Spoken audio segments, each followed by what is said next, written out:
0347 local time Arabian Sea. A contact resolves on the scope. Airborne. Not squawking. Not broadcasting on any monitored frequency. Not on any filed flight. It is closing. Low, directional, steady. Bearing northwest to southeast. Range, decreasing. Classification, non-cooperative. The object in its path is the USS Abraham Lincoln. Contact, bearing 275. Range, closing. The log gets an entry. The decision loop opens. In Naval Air Defense Doctrine, a non-cooperative airborne contact inside a defined threat radius triggers an immediate identification and engagement chain. Every second the range closes, the geometry degrades. Every second the geometry degrades, the options compress. This is Navy operations. Subscribe for more real-time naval analysis and high-stakes maritime breakdowns. The USS Abraham Lincoln is a Nimitz-class nuclear-powered aircraft carrier, approximately 1,100 feet bow to stern, 100K at astern, 100K tons at full combat load, a complete carrier air wing, a surface action group, subsurface assets, and roughly 5,000 personnel. She is by design and by doctrine. An Iranian drone flew toward her anyway. Per confirmed reporting, forces engaged and shot down that drone before it reached a hazardous proximity threshold relative to the carrier. No damage to the Abraham Lincoln or any vessel in her strike group is reported. The drone's origin is assessed as Iranian military.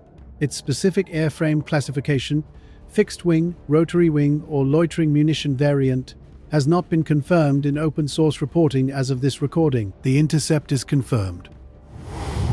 The drone no longer exists. The carrier continues operating.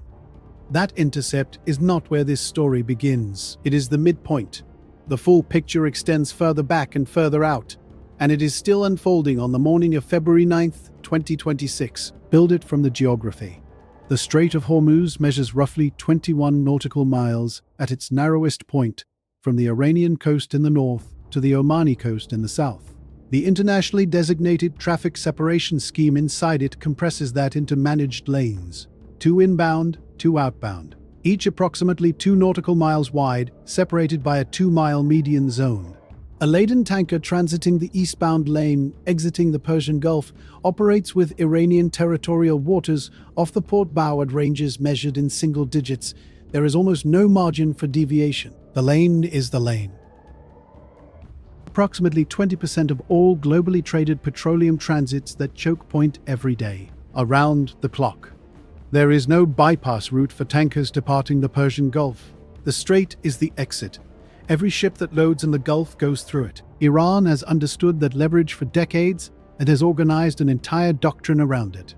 Mark and track the Islamic Revolutionary Guard Corps Navy, the IRGCN, does not fight blue water conventional engagements. Its doctrine is proximity, mass, and coercion. Approach fast, establish encirclement, generate compliance before a hostile act is technically required. Fast attack patrol craft in the 35 to 65-foot range, capable of exceeding 40 knots. Approach in coordinated groups from multiple bearings simultaneously. Helicopters position overhead and insert boarding teams onto a surrounded vessel's deck in under 3 minutes from the moment encirclement is established. The IRGCN operates under a jurisdictional claim not recognized under international maritime law. UNCLOS, the United Nations Convention on the Law of the Sea, codifies transit passage rights through internationally recognized straits. The Strait of Hormuz qualifies. Iran is not a signatory. The US and the vast majority of maritime nations treat those transit rights as binding customary international law regardless. Iran rejects that framework, and IRGCN patrol boats are faster than the legal argument. Now, the week of February 2nd through 8th, 2026, per confirmed reporting, IRGCN assets conducted a harassment operation against a US-flagged commercial vessel transiting the strait during that period. The vessel's name is not publicly confirmed. The specific operational sequence, duration, number of IRGCN assets, whether a boarding was attempted or only threatened, has not been fully disclosed in open source reporting. What is confirmed, the contact occurred, IRGCN assets were involved, and the incident escalated to a severity level that produced a formal US government response within days. That response was issued Monday, February 9th, 2026. The issuing authority, the Department of Transportation, not Defense. Not state, That choice is operationally precise. A DOT Maritime Advisory sits in the Commercial Shipping Notification Channel, a civilian safety communication, not a military warning order. It reaches every American-flagged operator without formally declaring the strait a combat zone. The instruction: maintain maximum possible distance from Iranian territorial waters. Eastbound transit should track as close to Oman's territorial sea as navigational safety permits. The advisory also specifies conduct if a boarding attempt occurs. 2 directives. First, assert transit passage rights under international law. Decline boarding permission explicitly. Document the communication. Second, do not physically resist if boarding occurs. That second directive is a survival instruction. A civilian crew with no armament cannot stop a trained, armed IRGCN boarding party. Resistance produces crew casualties with no operational benefit. Comply. Document. Report. Distance is time. Every nautical mile of additional separation from the Iranian coast extends the tactical response window. The routing guidance exists to protect that window. In the weeks before February 9th, the United States repositioned substantial naval and air assets to the Middle East theater. The scale, described in some reporting as an armada, has not been fully detailed in open-source reporting. The Abraham Lincoln's presence in the Arabian Sea is confirmed. The full order of battle is not publicly available. What the deployment confirms: the U.S. assessed the regional threat environment as serious enough to justify a sustained high-end military presence. Before any of these incidents occurred, the carrier was already there. She was not transiting.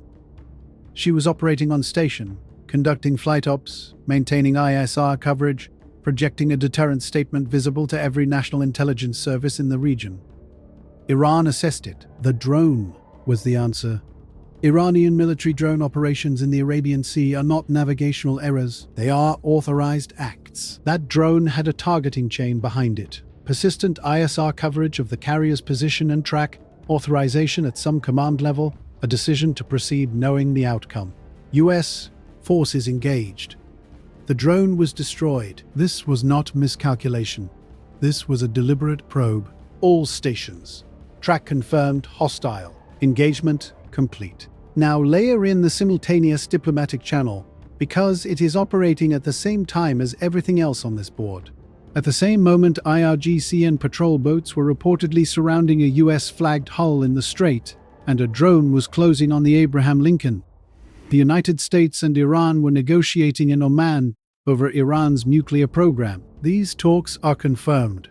President Trump publicly described them as very good, and confirmed additional sessions were scheduled. These are on-the-record facts, not analytical assessments. The backdrop. In June 2025, per confirmed reporting, U.S. forces struck Iranian nuclear infrastructure on President Trump's order. The strikes occurred. The full damage assessment has not been publicly quantified. The broad characterization: on February 9, 2026, same day as the Hormuz advisory, the United States announced the seizure of a vessel in the Indian Ocean, assessed as carrying Venezuelan petroleum in violation of U.S. sanctions. Confirmed Caribbean seizures of Venezuela-linked tankers have been ongoing. This extends that enforcement posture to a second ocean hemisphere on the same news cycle. Caribbean interdiction. Arabian Sea drone intercepts. Hormuz advisory. Oman nuclear talks. Indian Ocean seizure. These are not separate stories. They are concurrent nodes on a single integrated strategic posture. The countries whose interests run through those nodes are watching how the nodes interact. Now the threat window. The strait does not have off hours. On any 24-hour cycle, 15 to 20 vessels are in the lanes or the approach zones. The IRGCN is continuously on station. Patrol craft underway, helicopters at readiness, shore-based surveillance tracking every contact. At the narrow point, a vessel on the Omani side of the lane maintains roughly 18 to 19 nautical miles from the Iranian coast. An IRGCN fast attack craft at 40+ knots closes that distance in approximately 25 to 30 minutes from a standing patrol position.